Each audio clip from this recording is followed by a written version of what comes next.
Je vous salue ce soir au nom de notre Seigneur Jésus-Christ. Et que nous sommes debout, nous allons lire la parole. Avant de lire la parole, nous allons parler à l'auteur de la parole. Seigneur bien-aimé, encore une fois nous te disons merci.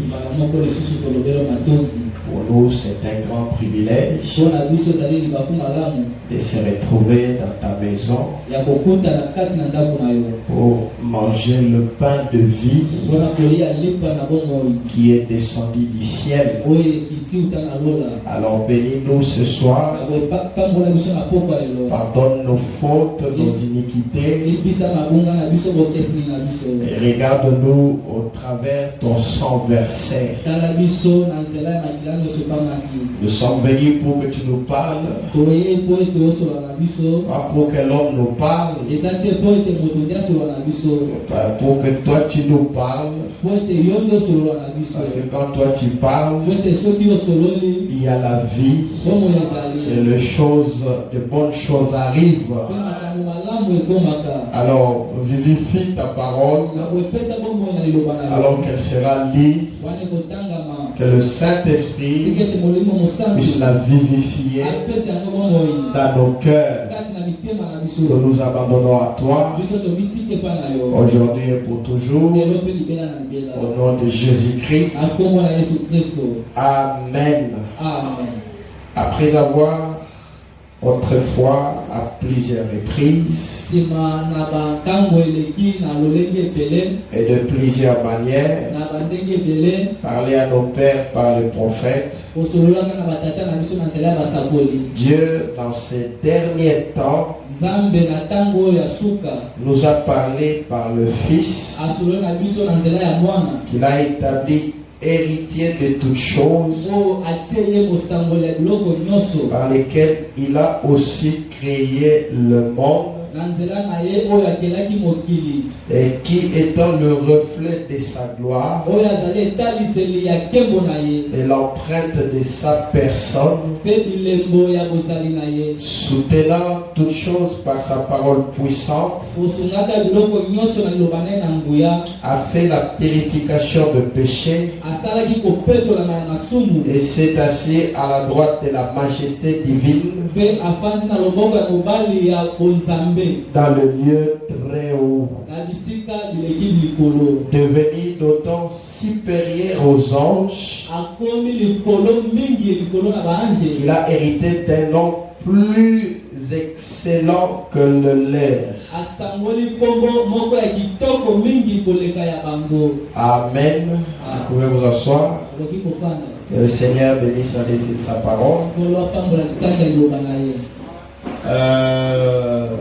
Qui n'était pas le dimanche.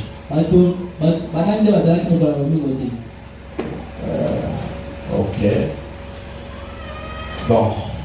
Je ne saurais pas revenir. Vous pouvez aller sur YouTube, vous pouvez suivre ça. Bon. Comme nous savons, nous sommes en train de parler sur le livre des Hébreux.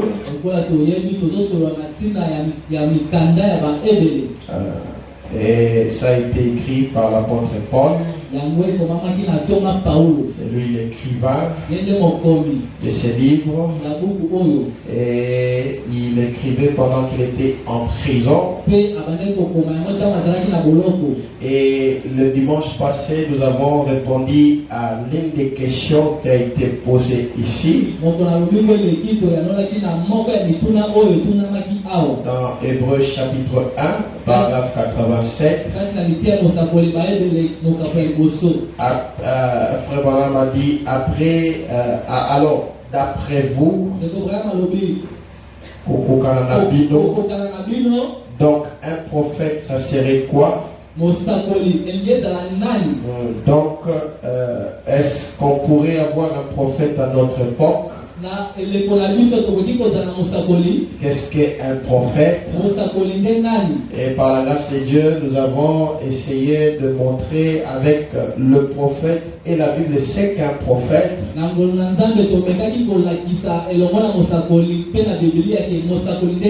Et aujourd'hui, nous allons prendre cette deuxième question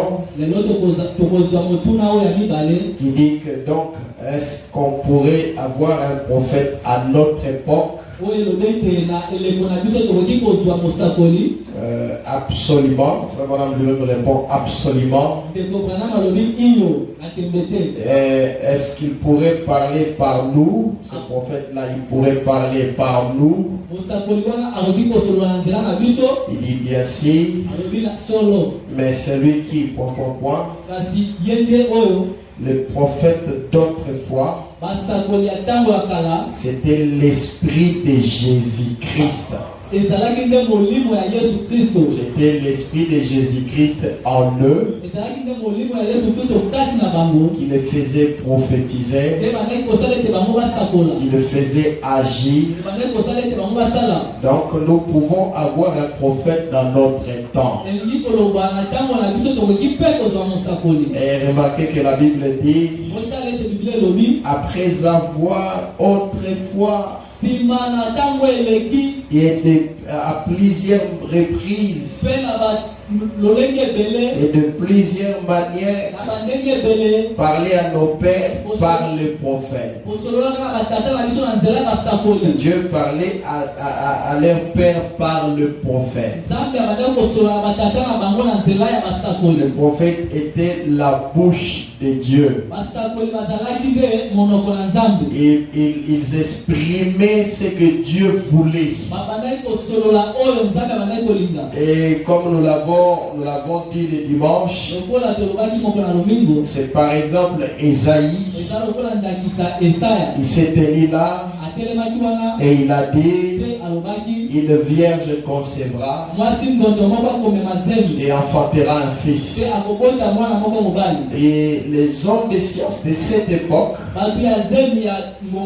le médecin de cette époque, ils pouvaient regarder dans leur manuel et ils pouvaient voir que le prophète, est-ce qu'une vierge peut concevoir?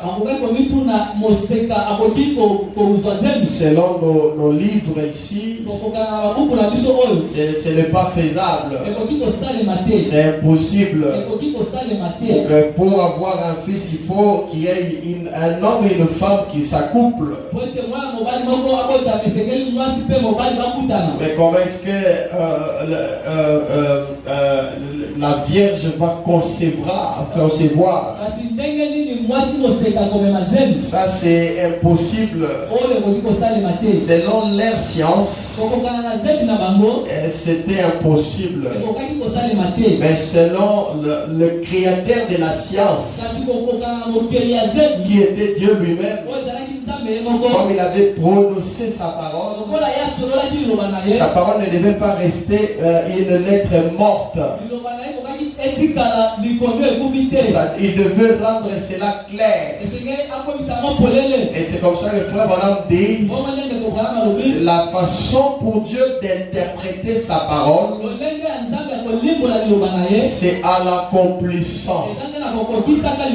Quand Dieu accomplit sa parole, et c'est ça l'interprétation. On n'a pas besoin d'une autre interprétation humaine. Nous n'avons pas besoin de ça. Quand Dieu promet quelque chose et lui-même il vient, il l'accomplit. C'est ça l'interprétation.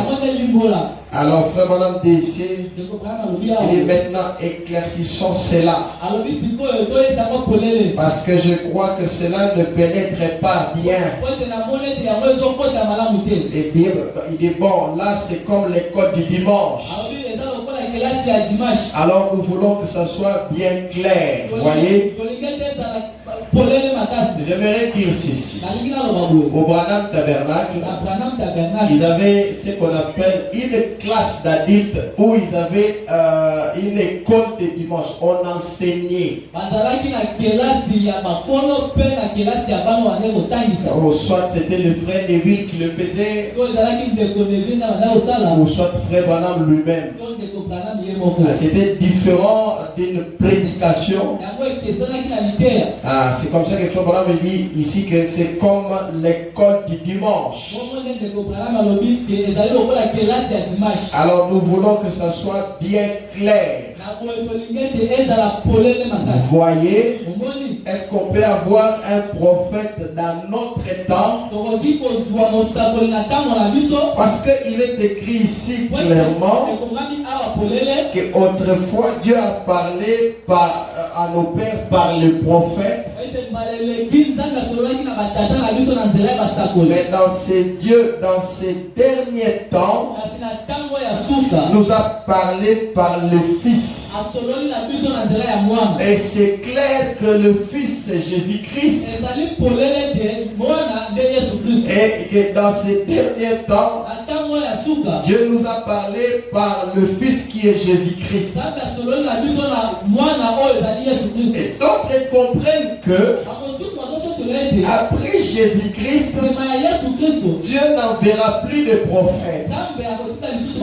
Nous n'avons plus besoin de prophètes. Parce que Dieu, dans ces derniers temps, nous a parlé par le Fils, desquels il a établi héritier de toutes choses, et par lesquels il a aussi créé le monde. Alors d'autres disent que Dieu ne peut pas envoyer de prophètes. Alors comme je l'ai dit, Dieu quand il promet l'interprétation de Dieu pour une écriture, c'est quand il accomplit cela.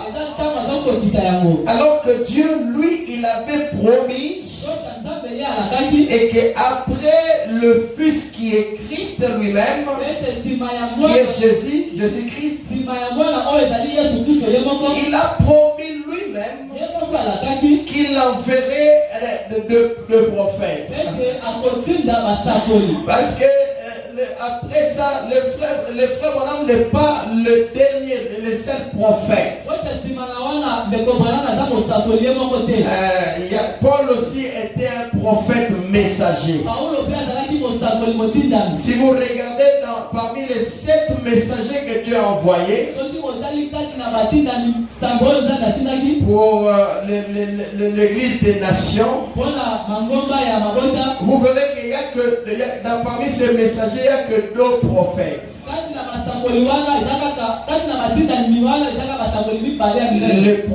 Le premier c'était Paul. Il était le messager prophète. Et le dernier aussi, il était aussi le messager prophète. Et les autres qui sont restés, ils étaient de messagers, de réformateurs. Prenons avec moi Malachie chapitre 4. Ceci, ce sont des promesses que Dieu a faites qui devaient s'accomplir. Et dans Malachie chapitre 4, je vais prendre cela depuis le premier verset pour avoir un peu l'idée. Car voici le jour vient. Voici le jour vient. Ardent comme une fournaise. Tous les auteurs et tous les méchants seront comme du chaume. Le jour qui vient les embrassera. Dit l'Éternel des armées. Il ne leur laissera ni racine ni rameau.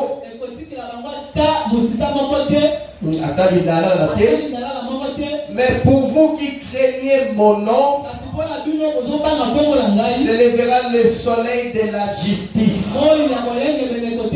Et la guérison sera sous ses ailes. Vous sortirez et vous sauterez comme le veau d'inétable. Et vous foulerez le méchant, car ils seront comme de la cendre sous la plante de vos pieds. Au jour que j'ai préparé, dit l'Éternel des armées. Il dit, souvenez-vous de la loi de Moïse, mon serviteur, auquel j'ai prescrit un horaire pour tout Israël, des préceptes et des ordonnances. Voici, je vous enverrai Élie le prophète, avant que le jour de l'Éternel arrive. Ça, c'est ce jour grand et redoutable. Il ramènera le cœur de père à leurs enfants et le cœur des enfants à leur père, de peur que je vienne frapper les pays d'interdit. J'aimerais que nous puissions tous noter ce jour grand et redoutable qu'on appelle le jour de l'Éternel. Ce serait le jour du jugement. Mais j'aimerais que le prophète réponde à cette question-là. Nous prenons encore Apocalypse 10 et le verset 1 à 7. La Bible dit ceci. Je vis un autre ange puissant qui descendait du ciel enveloppé d'une nuée. Au-dessus de sa tête était l'arc-en-ciel. Et son visage était comme le soleil. Et ses pieds comme des colonnes de feu. Il tenait dans sa main un petit livre ouvert. Il posa son pied droit sur la mer et son pied gauche sur la terre. Il cria d'une voix forte comme rugit un lion. Quand il cria, les 7 tonnerres firent entendre leur voix. Et quand les 7 tonnerres fait entendre leur voix, j'allais écrire. J'entendis au ciel une voix qui disait, celle c'est qu'on dit le 7 tonnerres. Ne l'écris pas. Et l'ange que je voyais debout sur la mer et sur la terre leva sa main droite vers le ciel et jura par celui qui vit au siècle de siècles, qui a créé le ciel et les choses qui y sont, et la terre et les choses qui y sont, et la mer et les choses qui y sont, qu'il n'y aurait plus de temps, mais qu'au jour de la voix du 7e ange, quand il sonnerait de la trompette, le mystère de Dieu s'accomplirait comme il a annoncé à ses serviteurs le prophète. Notez que la Bible ici est écrite sous forme de mystère et de parabole. C'était scellé.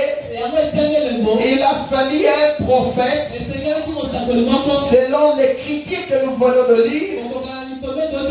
Et ça, quand ce prophète viendra, Quand cet ange d'Apocalypse 10 commencerait à sonner de la trompette, quand il commencerait à annoncer son message, alors en ce moment-là, tout le mystère de Dieu sera dévoilé. Amen, amen. J'espère que vous comprenez, vous êtes en train de comprendre. C'est-à-dire que la Bible est écrite sous forme de mystère et de parabole. Jésus lui-même, il parlait souvent en parabole. Et les disciples venaient lui dire, mais on n'a rien compris. Il les prenait à part. Il les expliquait ce que signifiait les paraboles. Et il leur disait, pour vous, il vous a été donné de connaître le mystère du royaume de Dieu, mais aux autres non. Donc il a été donné une catégorie de gens sur la terre aujourd'hui de connaître le mystère de Dieu, mais les autres, ça ne leur a pas été donné. Ça, c'est la souveraineté de Dieu. Parce qu'il fait grâce à qui il veut. Il endurcit qui il veut. Et il est étonné que l'évangile, comme l'apôtre Paul l'a dit, quand il est prêché, cet évangile, quand elle est prêchée, elle aveugle les yeux des uns et il ouvre les yeux des autres. Ça, c'est Dieu seul qui le fait. Que dirons-nous en ce moment-là? Y a-t-il de l'injustice à Dieu? Non, mon frère. Et il est souverain. Il peut sauver qui il veut. Il peut laisser à la perdition qui il veut. Nous croyons qu'à ce qu'il fait. Et nous allons de l'avant. Et laissez-moi lire une prophétie qui a été donnée par l'un des docteurs de cet âge.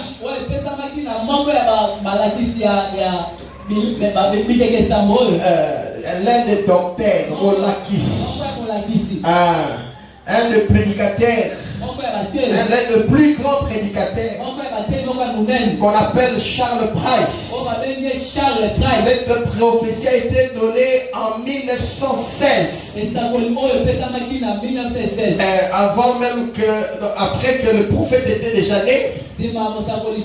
Parce que le prophète est né en 1909.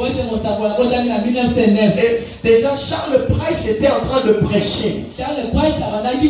C'était l'un des prédicateurs, l'un des puissants prédicateurs à l'époque. Et frère madame, vous allez voir que il nous a toujours dit que je suis né hors saison. Donc il est né alors que son âge avait déjà commencé. C'est comme ça qu'il nous dit qu'il est né hors saison. Et Charles Price, pendant qu'il prêchait, il donne cette prophétie. Il a dit la pleine réalisation d'Isali se fera par Christ. Et c'est le mystère caché qui ne peut être compris que par la révélation du Saint-Esprit. Et celui-ci le révélera à ceux qui recherchent ardemment l'amour et la sainteté. Et l'accomplissement final de l'œuvre du salut se trouve contenu dans le sceau. Aussitôt que l'Esprit de Dieu ouvrira le sceau, l'un après l'autre, le plan entier du salut sera révélé en détail.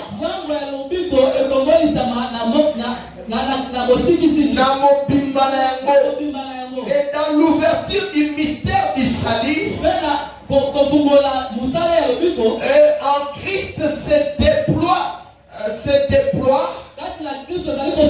l'insondable sagesse de Dieu au chercheur qui en sera digne. Il sera donné accès à des choses nouvelles et fraîchement révélées. Et c'est dans ce but l'arche de l'alliance dans le ciel sera ouvert avant la fin de cet âge. Les sons du témoignage vivant qui s'y trouvent doivent être brisés. L'arche de l'alliance qui est dans le ciel se trouvera présenté au milieu de pires vierges de l'église. Et influencera leur vie. Et là où se trouvera le corps de Christ, et là se trouvera également l'arche de l'alliance, avec l'ouverture du témoignage vivant qui se trouve dans l'arche de l'alliance de Dieu. Commence la puissante proclamation de ces témoignages. Commence la puissante proclamation de ces témoignages qui sera comme le son d'une puissante trompette parmi le peuple, par l'autorité que Christ donnera. Et toute désobéissance sera terminée dans la vraie église qui est née de Dieu, conformément à sa décision. S'accomplira alors la véritable scellement du corps de Christ et la pleine autorité de son nom leur sera accordée afin qu'ils puissent accomplir la mission qu'ils ont reçue. Ils auront reçu. Ce renouveau le différenciera de tous ceux qui font partie de Babylone. Et l'appel et la préparation de cette église sans tâche arrivera d'une manière surprenante et cachée. De même que David a été élu par le ministère d'un prophète du Seigneur, et une minorité sera amenée à pleine maturité. Et beaucoup de fidèles hommes de Dieu désiraient ardemment ce que nous avons eu le privilège d'entendre.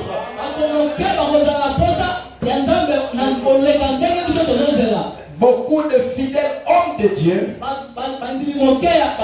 ont désiré entendre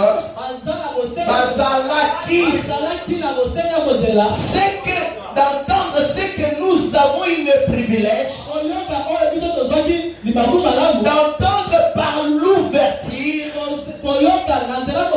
et la révélation de sceaux. Nous sommes pleins de joie et d'assurance car Dieu a usé des grâces à notre égard. Amen.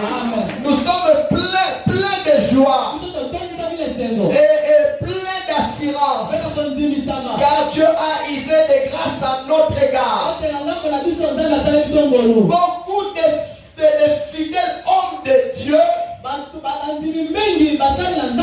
beaucoup de fidèles, des hommes de Dieu fidèles ont désiré entendre ce que nous avons eu le privilège privilège d'entendre.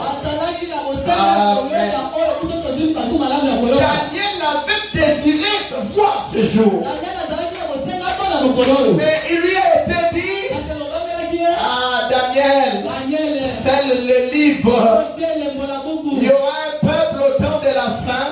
Ce peuple-là, qui a le privilège d'entendre et de voir ces choses. Quand tu dois te reposer un peu, remarquez que les grands hommes, Daniel, Moïse, Esaïe, tous ces grands hommes que nous connaissons, ils ont désiré ardemment d'être, de vivre dans ce jour, mais cela ne leur a pas été donné. Mais Dieu en fait envie. Dieu voyait un peuple.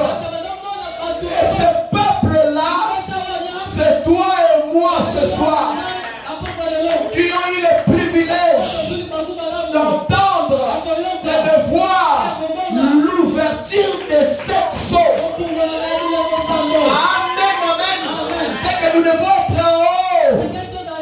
Nous devons vivre au-dessus de nos privilèges. Mais nous sommes toujours là, en train de pleurer, en train de reculer. Que Dieu nous vienne en aide. Même Charles Price, il désirait, il avait prophétisé. Mais ce n'était pas pour lui. Même Bosworth, c'est vrai qu'il a vu. Et j'ai lu quelque part. Et pendant que Charles Price prêchait, et c'était juste à ce moment-là que Frère Branham aussi avait commencé son ministère. Et il y a eu d'abord un serviteur de Dieu qui est mort. Ensuite un autre est mort. Et Frère Branham est entré dans le champ. Donc nous avons eu le privilège d'entendre par l'ouverture et la révélation de sceaux. Amen. Gloire soit rendue à Dieu. Alors nous allons aller petit à petit. Pouvons-nous avoir un prophète dans notre temps? Alors nous allons prendre les prophètes. Parce que mes explications ne sont absolument rien. Nous devons répéter ce que le messager a dit. Dans l'exposé de ces tâches, par page 319 à 320. Page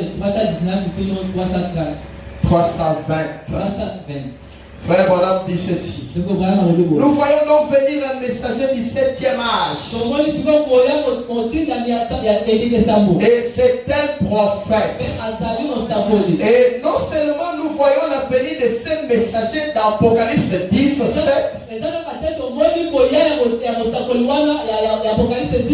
Mais nous voyons que la parole parlait de la venue d'Élie.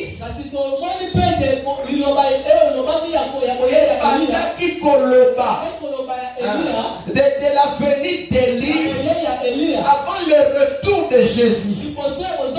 Matthieu 17, 10. Les disciples lui firent cette question. Pourquoi donc les scribes disent-ils qu'Élie doit venir premièrement? Jésus dit, il est vrai qu'Élie doit venir et rétablir toutes choses. Rétablir toutes choses avant la venue de notre Seigneur. Élie doit revenir pour une œuvre de restauration dans l'église. Ça, Élie de Jean-Baptiste ne l'a pas accompli. Il ne l'a pas accompli. Il fallait un autre Élie. Il viendra pour une œuvre de restauration. C'est ce qui est dit dans Malachie 4, 5. Voici, je vous enverrai Élie le prophète. Avant que le jour de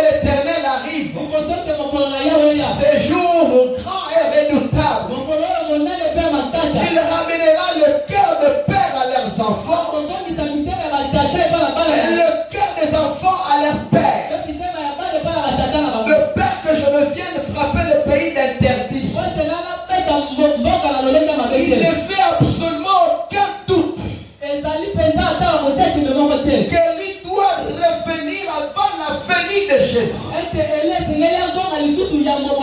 Il a une œuvre précise à accomplir. Et cette œuvre est la partie de Malachie 4,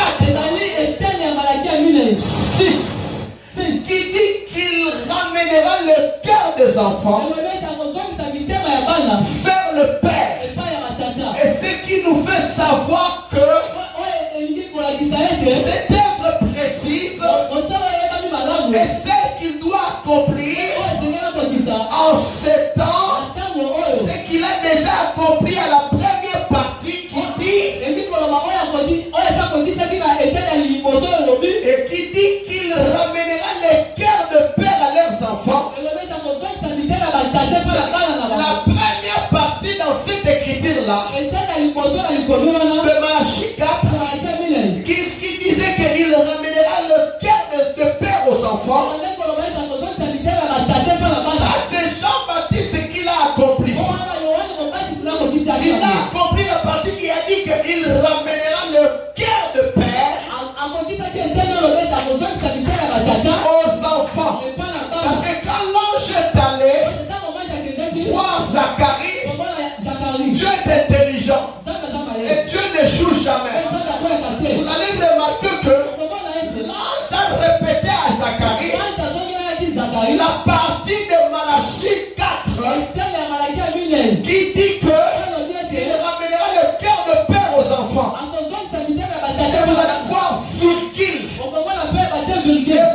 Le rebelle à la sagesse des justes. Parce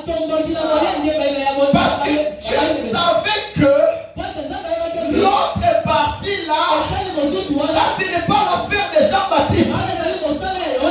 Quoi qu'il était aussi, il avait aussi l'esprit d'Élie. Mais ce n'était pas l'affaire de Jean-Baptiste.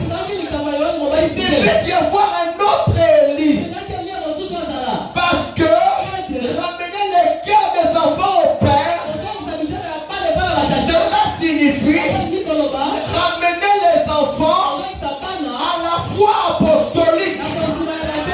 Nos pères qui sont les apôtres. Donc nous devons croire les choses comme croyaient les apôtres. En réalité, la puissance qui était dans la première église, ça devait revenir dans la dernière église. Amen. Amen. Vous êtes en train de comprendre. Merci, nous allons avancer. Il dit, quand le ministère d'Élie était ici en Jean-Baptiste, Luc 1,17, quand l'ange a rencontré Zacharie, il répète ceci: il marchera devant Dieu avec l'esprit et la puissance d'Élie. Donc Jean-Baptiste. Pour ramener les cœurs de père vers les enfants. Et le rebelle à la sagesse des justes. Afin de préparer au Seigneur un peuple bien disposé. Avec le ministère de Jean, les cœurs de père ont été ramenés vers les enfants. Ils ont été ramenés vers les enfants. Nous le savons. Parce que Jésus l'a dit. Mais il n'est pas dit que les cœurs des enfants ont été ramenés vers le Père. Non. Du temps de Jean-Baptiste, il n'était pas dit ainsi. Cela doit encore se faire. Les cœurs des enfants du dernier jour seront ramenés au Père de la Pentecôte. Ça sera ramené au Père de la Pentecôte. Jean a préparé les pères pour que Jésus puisse accueillir les enfants dans la bergerie.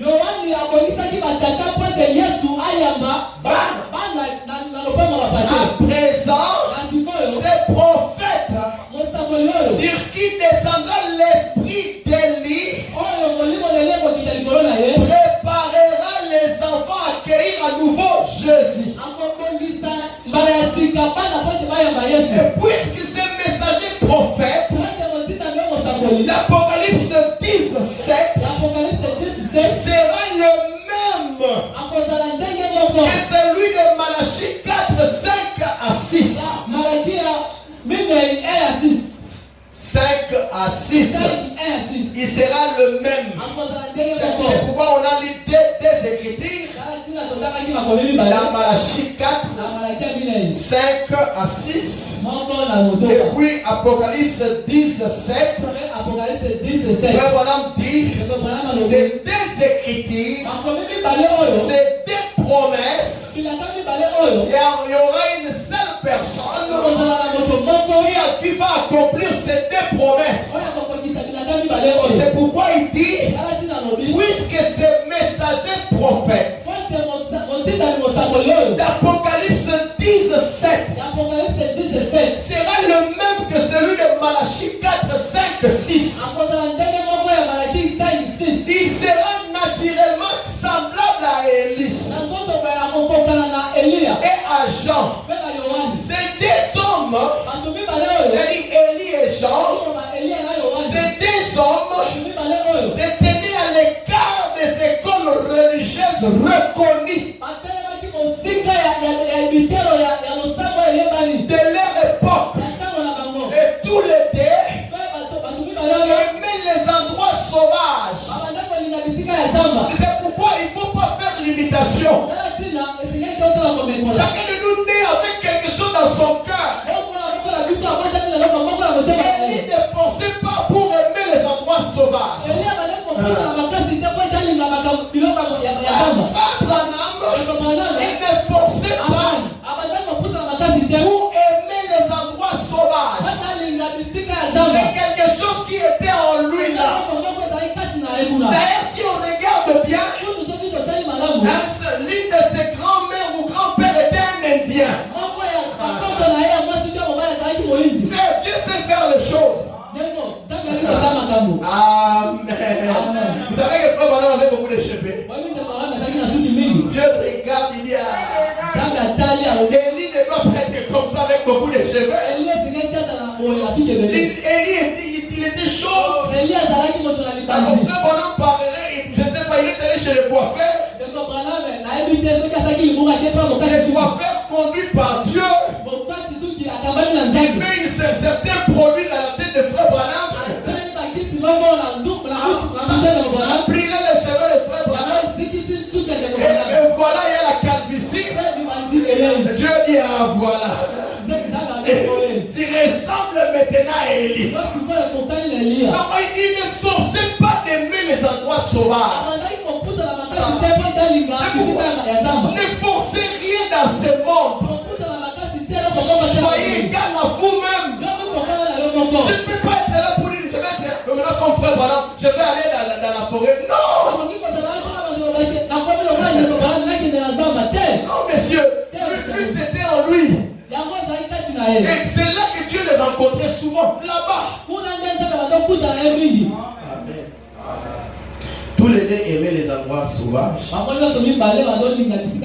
Tous les deux n'agissaient que quand ils avaient reçu directement de Dieu. Et ainsi dit le Seigneur, par révélation. Et tous les deux ont violemment condamné les ordres religieux. Et les conducteurs spirituels de leur époque.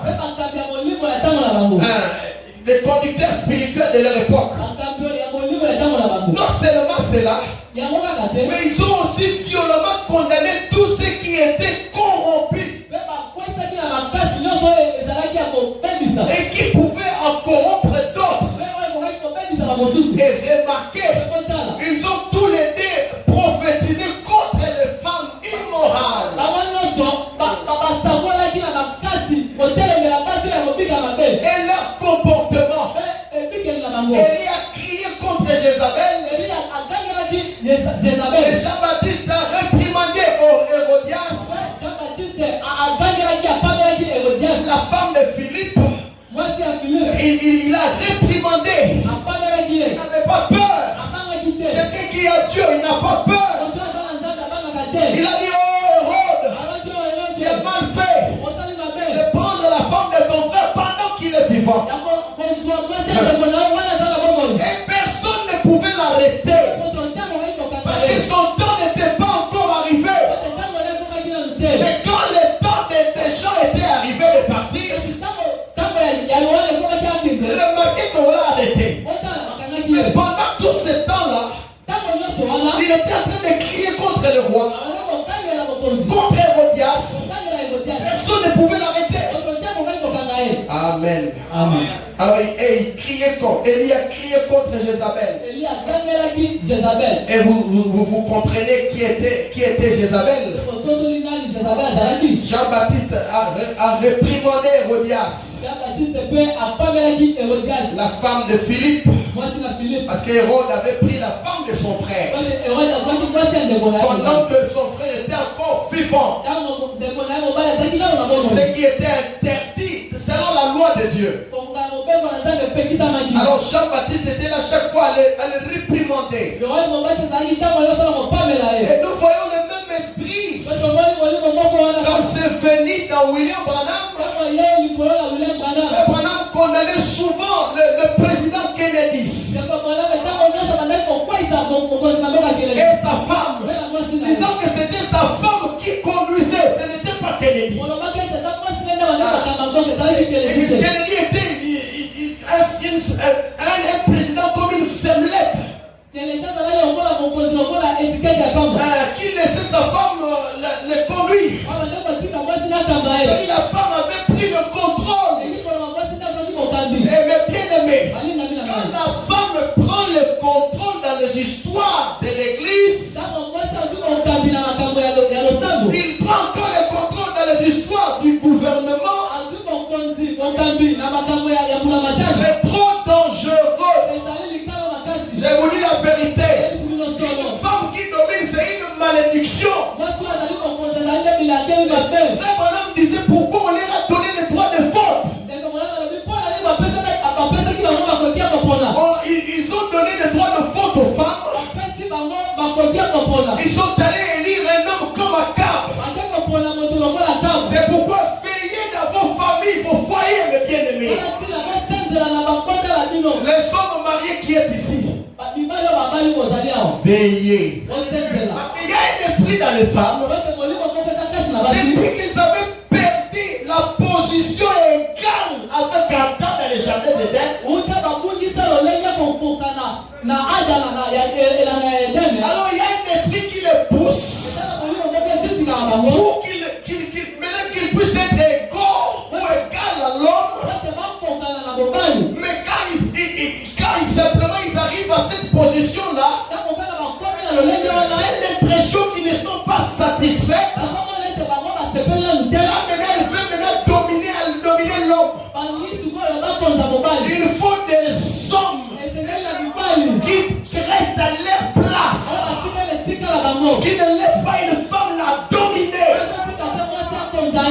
Une véritable femme se laissera être dominée par son mari. Laissez pas une maladie dans les femmes aujourd'hui. Avec les choses qu'ils regardent par-ci par-là, avec les séries télévisées qu'ils regardent, on montre des hommes qui se laissent dominer par leurs femmes. Alors ce mauvais esprit-là vous entre aussi. Vous chercherez à dominer vos hommes. C'est une malédiction. C'est une malédiction, je vous dis. Et surtout, mes bien-aimés, nous sommes en train de parler. C'est la parole, n'est-ce pas? Une femme qui va appeler son mari, moi qui est loco. Ça, c'est une femme à chasser d'abord. Pasteur, tu dis des choses dires. Une femme doit respecter son mari. L'homme qui t'a enlevé dans le célibat. Frère, vous savez, il y a beaucoup de milliers de femmes qui sont là sans mariage.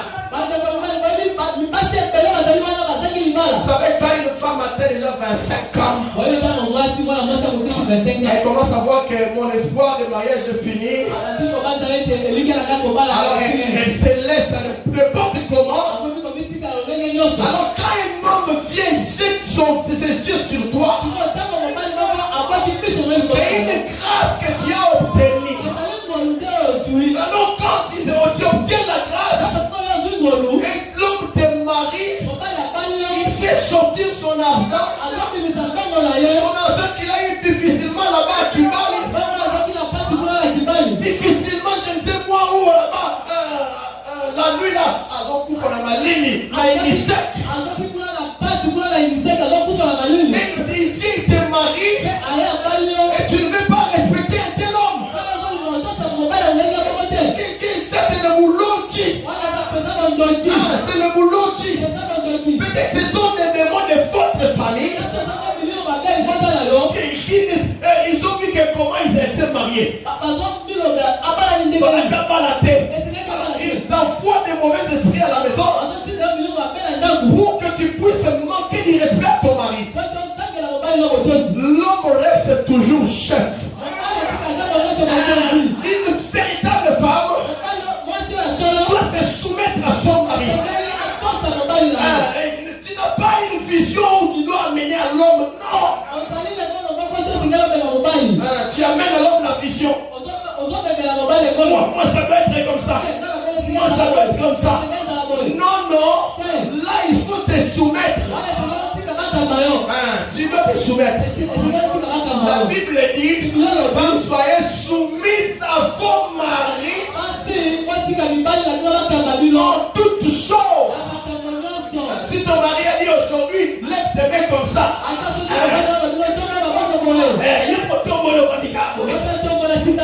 Parce que c'est lui le chef. Souvent les gens ne comprennent pas la signification du chef.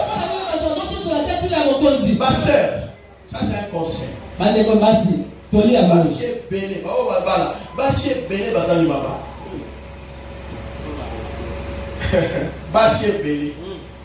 Et toi tu as ton mari, un bon monsieur, un beau monsieur, qui tombe, qui craint Dieu, tu ne vas pas les respecter. Voilà pourquoi les femmes prostituées vous ravissent vos maris. Parce que vous ne savez pas entretenir vos maris à la maison. Pour garder un homme, ce n'est pas facile. Ce n'est pas difficile plutôt. Sois seulement soumise. Je dois entrer même dans les cuisines. Toi, tu restes à la maison. L'homme est allé au travail. À 18 ans, l'homme rentre. Il te trouve très sale. Mais dès qu'il même l'homme en question va s'approcher. Non, il n'y a rien qui attire. Les femmes pensent que comme je me suis marié, alors c'est fini. Je dois me laisser. Non, soyez propre. Oh, je suis allé dans la maison d'une sœur. C'est Libby Sangai. J'entre dans la maison, je trouve des toits d'araignée, des histoires. Quand les pasteurs rentrent, il faut maintenant commencer à rassembler des choses. J'ai dit, mais c'est quoi ça, ma soeur? J'ai dit, la prochaine fois quand je reviendrai, et je trouve ça comme ça, tu auras un problème avec moi. C'est une maison qui doit accueillir les gens. Soyez propre. Mettez ça, arrangez ça très bien. Même quand on entre, on sent quand même une bonne odeur. Mais vous, très sale. Très sale. Regardez les gars de faire dans l'église. Prends la Jeep Kuna. Mais allez à la maison. Tu auras honte. On nous a appris. Moi, on m'a appris quand j'étais le représentant de l'environnement. La première impression, c'est ce qui reste. Moi, je viens chez toi, je trouve sale. Quand je vais partir, ça va rester dans ma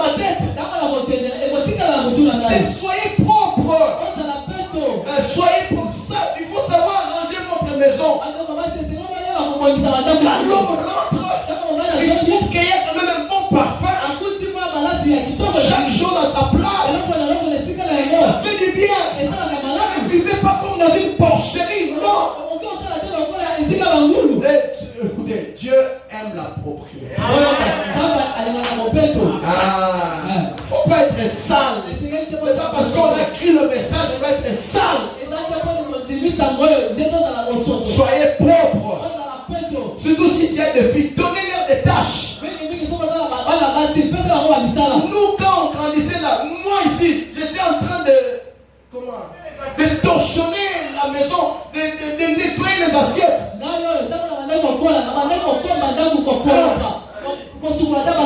Même vous, jeunes garçons, faites votre travail à la maison. J'ai dit, mes soeurs, où est Paul ami? Mais salité. Mais ton mari travaille. Pourquoi n'est pas arrangé pour que ça soit propre?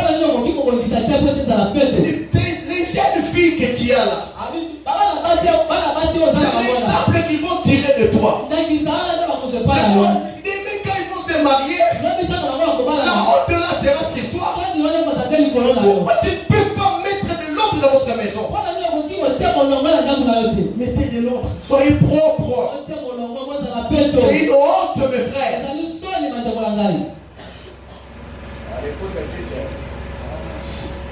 L'homme va rentrer du travail. Préparez-vous, soyez propre. Même quand il rentre, fatigué, il a déjà transporté des histoires là-bas au travail. Il a subi des pressions. Quand il vient et que toi tu es là à la porte, ah chérie, tu l'embrasses, toute la fatigue là part. Mais toi l'homme arrive, toi tu restes là-bas. C'est comme s'il n'est pas arrivé. Ce sont les enfants qui doivent aller mettre la nourriture pour l'homme. D'autres disent même, Yomoko, mi servir Yomoko. Mais les femmes prostituées là, quand ils prennent vos maris, ils vont faire des choses que toi tu ne fais pas. Ça il a inquisité. Mais c'est pas des petites choses qu'on doit faire dans le mariage. Ça va troubler la tête de l'homme. Toi tu ne sais pas le faire. Les femmes là, prostituées là, elles savent comment faire. Ah, au moins, on va aller voir les mains dans le bassin, mais toi tu ne le fais pas. Après tu vas dire que moi je suis là, non. Ce sont des petites techniques que nos mamans faisaient. L'homme on le respecte. Il est le chef. Tu ne dois pas lui donner des ordres. Si l'homme dit tu ne travailles pas, je ne veux pas, tu ne pars pas. Tu ne vas pas te dire non. Moi j'ai étudié pour rien. Là-bas ce n'est pas comme ça. Si l'homme autorise, alors allez-y. S'il n'autorise pas, restez. Mais c'est un gros amen. Il n'y a pas d'amen. Les athées. Yangwana, on vous a vu vos maris seulement comme ça. Bon, je dois avoir le temps de parler avec les mariés. Les sœurs. Vraiment, on dit, oh, ce messager de Malachie 4. Et d'Apocalypse 17 va faire deux choses. Premièrement, selon Malachie 4, il ramènera le cœur des enfants au Père. Et deuxièmement, il révélera le mystère des 7 tonnerres d'Apocalypse 10, qui sont les révélations contenues dans le 7 sceaux. Qui sont c'est-à-dire le 7 tonnerres, ils sont des révélations qui sont contenues dans les 7 sceaux. C'est-à-dire chaque sceau est un tonnerre. Et jusqu'à ce 7e, ce sont des vérités mystères divinement révélés qui ramèneront littéralement le cœur des enfants au Père de la Pentecôte. Exactement. C'est-à-dire ce sont ces révélations, les 7 tonnerres qui sont contenus dans le sceau. Quand il sera révélé, cela ramènera littéralement le cœur des enfants au Père de la Pentecôte. En dehors de ça, il n'y a pas moyen que tu sois ramené à la foi apostolique. Mais considérez également ceci. Ces messagers prophètes sera dans sa nature et ses manières semblables à Élie et à Jean. Les gens à l'époque de ces messagers prophètes, il y a Tango, il y a Motina Mimosakoli, sera comme ceux de l'époque d'Akab et ceux de Jean. Puisque c'est seulement les enfants dont le cœur sera ramené, ça sera seulement les enfants dont le cœur sera ramené.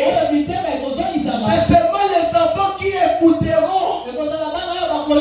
C'est seulement les enfants qui l'écouteront. Qui écouteront Malachie 4. À l'époque d'Akab, il y a eu que 7000 Israélites de la vraie sémence. Et à l'époque de Jean aussi, il n'y en avait que très peu. Les masses dans ces deux âges, le masque dans ces deux âges, vivaient dans la fornication et dans l'idolâtrie. Beaucoup de gens du temps d'Akab, du temps de Jean, ils vivaient dans la fornication et dans l'idolâtrie. Je voudrais faire encore une comparaison entre le messager prophète de Laodicée et Jean, le messager prophète qui a précédé la première venue de Jésus. À l'époque de Jean, les gens ont pris ces derniers pour le Messie. Ils ont pris Jean pour le Messie. Et Jean 1, 19, 20 dit, voici les témoignages de Jean. Lorsque le Juif envoyé de Jérusalem des sacrificateurs et des Lévites pour lui demander, toi qui es-tu? Il déclara et ne le nia point. Il déclara qu'il n'était pas le Christ. Or, ce message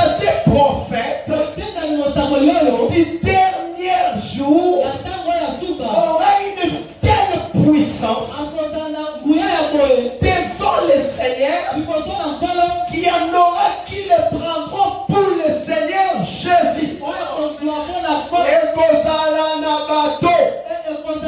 Oh, va kozoyer. Le Yesu Christo. Au temps de la fin, il y aura dans le monde un esprit qui séduira plusieurs et leur fera croire cela.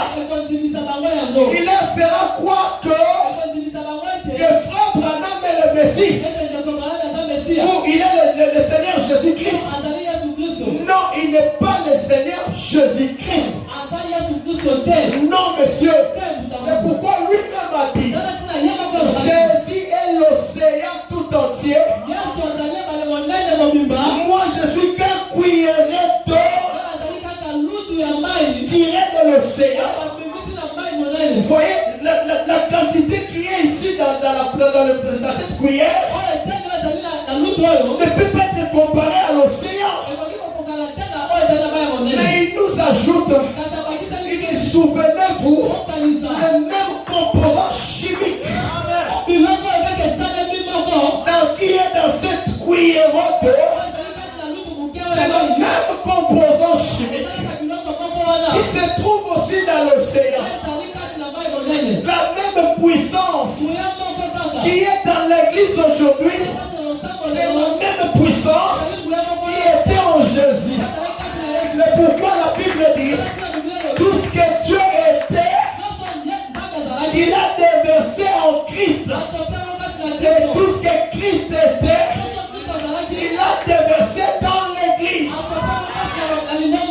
Amen, amen. Il a déversé dans l'église. Alors que on devait voir le même œuvre que Christ faisait. Comment il a ressuscité les morts. Comment il a guéri les malades. On devait voir la même chose. Mais ce qui empêche les choses d'arriver, c'est l'incrédulité qui est dans les choses. Quand quelqu'un dit que Dieu m'a parlé, ça sort de l'antiquité. Alors que Dieu peut parler. Seulement l'église a peur. Amen. L'église a peur. La plus grande malédiction, c'est la peur. Alors que nous sommes de Dieu. Amen. Ah, vous n'avez pas dit Amen. Vous êtes de Dieu. Amen. Comme le disait mon pasteur, un enfant d'un lion, c'est un lion. Amen. Un bébé quand il est né, un enfant garçon mâle, et quand il est né, vous le verrez, il n'y aura pas de barbe. Mais laissez-les grandir. Au fil et à mesure qu'il va grandir, jusqu'à atteindre cet âge-là, il y aura des barbes. Il ne va pas forcer ces barbes-là. Ça va sortir automatiquement. Si tout ce qui était en Christ, il a déversé en nous l'église. Pourquoi les malades ne sont-elles pas guéris? Pourquoi on n'a pas de solution de problèmes?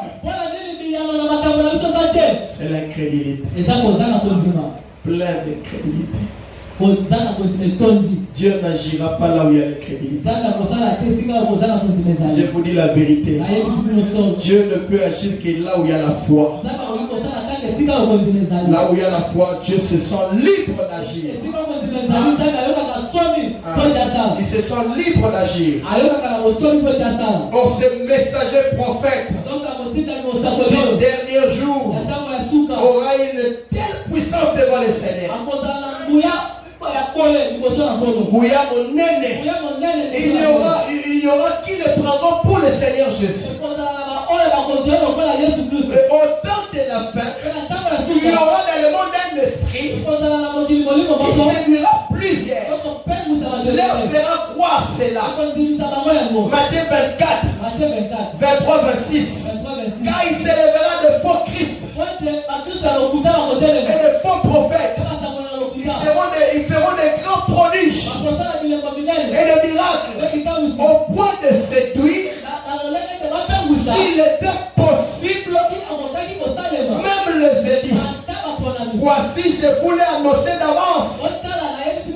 Si donc on vous dit, oui, voici, il est dans le désert. N'y allez pas. Voici, il est dans les chambres. Ne le croyez pas. Mais ne croyez surtout pas cela. Il n'est pas Jésus-Christ. Ce messager prophète n'est pas Jésus-Christ. Il n'est pas le Fils de Dieu. Il est un des frères. Un prophète. Un messager. Un serviteur de Dieu. Il n'a pas besoin de recevoir un plus grand honneur que Jean en a reçu quand il était la voix. Quand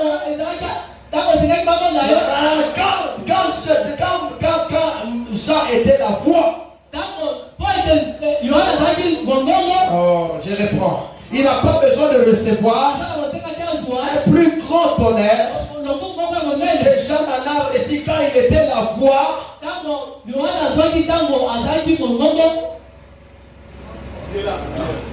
Non. Non. C'était pas gênant. Je veux reprendre. Jusqu'à ce que tu vas dire ça bien.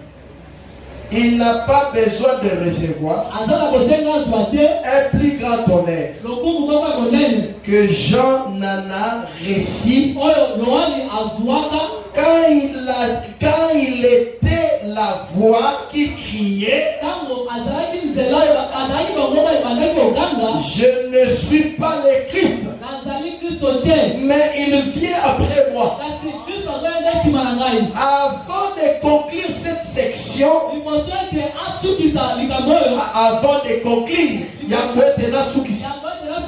sur le messager de l'âge de la Odyssée, nous devons considérer sérieusement les deux pensées suivantes. Je reviens encore.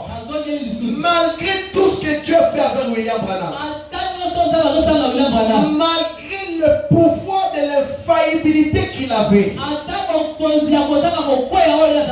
remarquez que Branham, un jour, il était mort. Et on l'a enterré. Sa tombe existe jusqu'à ce jour. Regardez la différence entre lui et Jésus. Jésus était aussi mort un jour. Mais après 3 jours, il est ressuscité. Et il est monté. Il est assis à la droite du Dieu le Père. Et un jour, il reviendra. Il reviendra prendre son épouse. Quand nous parlons de l'épouse, même Branham fait partie de l'épouse. Amen, amen. C'est pourquoi frère Branham dit qu'aujourd'hui, le Fils de l'homme utilise ma chair, votre chair. Il utilise la chair de son église. Donc, William Branham, c'est un prophète. On ne doit pas l'adorer. Ne l'adorez pas. Il n'y a qu'une seule personne qu'il faut adorer. C'est le Seigneur Jésus. Il est l'adorable, le louable. Il est le roi de rois. Il est celui devant qui Branham pouvait se courber. Comme nous chantons, quand le prophète se courbe devant lui, le Branham se courbe devant lui. Amen. Entre Branham et Jésus, il n'y a pas de match. Oh, ne les comparez pas. L'autre, il est le maître. L'autre, il est le serviteur. Mais un serviteur accompli, il est comme son maître. Amen. Oh, merci Seigneur. Ne comparez pas Branham avec Jésus, non. Ne jetez pas les Branham Dieu s'ils ne lisent pas ça. Ils sortent. Parce qu'il a dit ici qu'il y aura un esprit. Un mauvais esprit d'ailleurs. Qui amènera les gens à croire que frère Branham est Dieu. Oh mes bien-aimés. Quand ils arrivent là, je crois qu'ils chantent. Comme un frère me disait. Il était en train de parler avec les gens de Branham. Il dit mais votre Dieu là il est méchant. Comment est-ce qu'il n'a pas pu révéler à ses propres enfants que lui-même était Dieu? Il a laissé ses enfants comme ça. C'est là que le Branham Dieu ferme la bouche. Donc si lui il était Dieu, c'est que Joseph Branham est Dieu, le Dieu créateur. Quand je dis Dieu, c'est le Dieu créateur. Non, il est un frère. Il est notre précieux frère. Il n'est pas Dieu. Et il ne le sera pas. Ne mettez pas frère Branham en conflit avec Jésus. Ne mettez pas ça. Même quand il est arrivé de l'autre côté, il dit je vais voir Jésus. Les enfants maintenant. Lui il est un peu plus loin là-bas. Frère. Oh mes bien-aimés. Car que Jésus qui est Dieu. Remarquez une chose. Quand Moïse devait ouvrir la mer rouge. Et quand il a ouvert la mer rouge, il a pris le bateau, il a frappé. La mer rouge s'est ouverte. Josué la même chose. Quand il est venu, il a placé les Lévites devant avec l'arche. Dès qu'ils ont touché le bord du fleuve, le fleuve Jourdain s'est ouvert. Et quand Élie est venu, Élie a frappé le Jourdain avec son manteau. Et quand Élisée est venu par là, il a frappé encore avec son manteau. Quand Jésus est venu, il a dit à ça là, les autres là, ils ont déjà fait ça. Il n'avait pas besoin de prendre le manteau et de frapper. Non, monsieur, lui il a fait quoi? Il a marché sur l'eau, sur le eaux. Il a marché. Frère, ça là c'était Dieu lui-même. Frère Branham a prêché dans des tailles. Nous avons des brochures. Mais montrez-moi là où Jésus a prêché dans des tailles. Il n'y en a pas. Quand Lazare était mort, il est venu et il a appelé Lazare. Quelqu'un qui a fait 4 jours enterré. 4 jours. Il pourrissait déjà. Jésus se tient là. L'omnipotence. L'omnipotence s'est concentrée. Et il a dit, Lazare, sors. Et frère, Lazare ne pouvait pas rester dans la tombe. Lazare est sorti de la tombe. Ça c'était plus qu'un homme. Ça c'était Dieu lui-même. Amen. Quand il a rencontré la veuve de Naoum qui avait perdu son fils unique, c'était en train de pleurer. Ah, c'est fini mon fils. Mon mari est déjà mort. Je sais que c'est 5 fils ici. Tu voyais mon mari par ses fils. On l'a placé là. En tout cas moi. Mais regardez ce jour-là. J'aime cela. La vie venait de l'autre côté. Et la mort venait de l'autre côté. Et la vie et la mort, quand ils se sont rencontrés, il y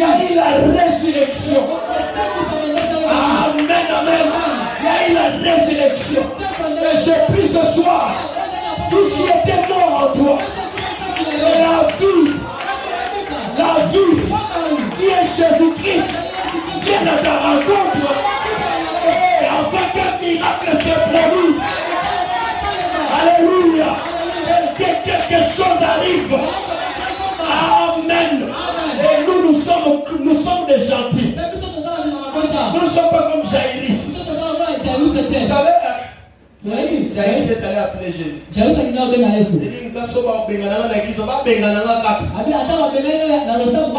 fille est en train de mourir là-bas.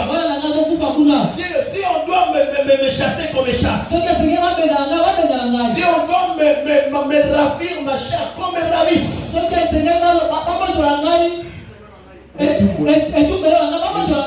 Qu'on puisse me ravir. Je vais aller appeler Jésus. Alors qu'il était dit, celui qui va le suivre, il sera excommunié. Alors que son enfant était en train de mourir, il n'y avait pas de solution. Et le médecin a dit, on ne peut plus rien faire. On ne peut plus rien faire. Jaïris a dit, je vais aller. Je vais aller. Il part, il rencontre le Seigneur. Le Seigneur, mon enfant est en train de mourir. Par l'article de la mort. Viens le guérir. Viens le guérir. Jésus a dit, ok, allons-y. Il n'avait jamais refusé des invitations. Si toi tu l'invites ce soir, il ne refuse pas. Et le voilà qui part. Et les gens étaient là, en ébullition, en train de crier, Hosanna. Les autres disaient, quitte notre ville.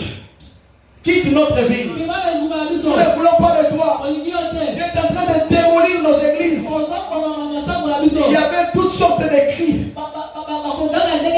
Pendant qu'ils allaient là, une femme qui avait un besoin, il s'est dit non. Lui là, il est en train de faire perdre le temps du maître. Inutilement. Il l'a mené jusque chez lui. Moi, je crois que il est le Fils de Dieu. Il est le Messie. Si je peux toucher le bord de son vêtement, je serai guéri. Et le voilà qui se faufile. Dès qu'il touche le bord du vêtement de Jésus, une vertige quitte Jésus. Jésus s'arrête. Il dit, qui m'a touché? Pierre avance, il dit, mais tout le monde te touche. Tout le monde te touche. Il dit non, il y avait un toucher spécial. Qui m'a touché? Jésus regarde l'assistance, voit la femme, et dit, ma fille, ta foi là. C'est-à-dire que la foi de la femme a arrêté même Jésus, a fait descendre une vertu de Jésus. Ta foi ce soir peut faire la même chose. Jésus lui a dit, ta foi t'a sauvé. Une femme qui avait une perte de sang pendant 12 ans. Pendant 12 ans. La Bible dit qu'elle a perdu son argent dans le médecin. Aucune solution. Mais dès qu'il touche le vêtement de Jésus, la perte de sang s'arrête. Ça c'est plus qu'un homme. C'est Dieu lui-même. Ah! Merci Seigneur. Et quand ils arrivent chez Jaïris, avant d'arriver, on dit à Jaïris, laisse perdre le temps. Ta fille est déjà morte. Ta fille est déjà morte. Et lui il les regarde. Il dit, ne t'en fais pas. Crois seulement. Vois seulement. Et quand ils arrivent à la maison, il fait sortir tout le monde, tous les incrédules. Il n'a pris que Jean, Pierre et Jacques. Pour qu'un miracle s'accomplisse, il faut ces trois éléments: l'espérance, la foi et l'amour. Et quand ils sont entrés dans la maison, il a dit Talita Kumi. L'enfant qui était déjà morte est revenu à la vie. Jésus amène l'enfant chez les parents. Très bien aimé, ça c'est le Jésus que je veux voir. Amen. C'est le Jésus que j'aime. C'est le Jésus que j'adore. Et un jour, un soldat romain venait. Il avait un serviteur qui l'aimait tant. Il était malade. Il envoie les gens pour appeler Jésus. Après il dit, je ne suis pas digne que tu entres sous mon toit. Moi qui est un soldat, j'ai déjà sous mes ordres. Quand je dis à l'autre fais ceci, il le fait. Quand je dis à celui-là fais ceci, il le fait. Toi, ce que je te demande, moi je ne suis pas digne que tu entres sous mon toit. Dis seulement un mot. Pas deux, pas trois. Dis seulement un mot. Et mon serviteur sera guéri. Jésus le regarde. Il dit en Israël, je n'ai pas vu de pareille foi. Qu'il te soit fait selon ta foi.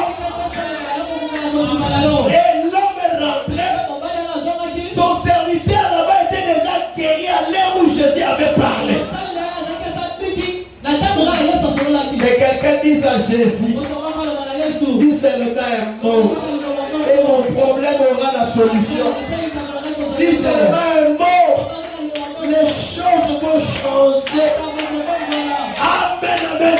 Même s'il ne dit pas un mot, simplement le fait de venir là, le fait que Jésus vienne là, il te regarde seulement, tu sens seulement son onction.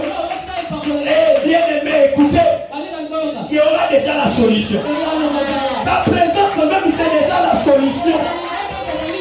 Amen. Que Dieu vous bénisse. Alors nous allons nous lever pour la prière. Dis seulement un mot et mon serviteur sera guéri. Amen. C'est ce Jésus-là que j'adore. Je ne l'ai jamais vu avec mes yeux, mais je sais qu'il est réel.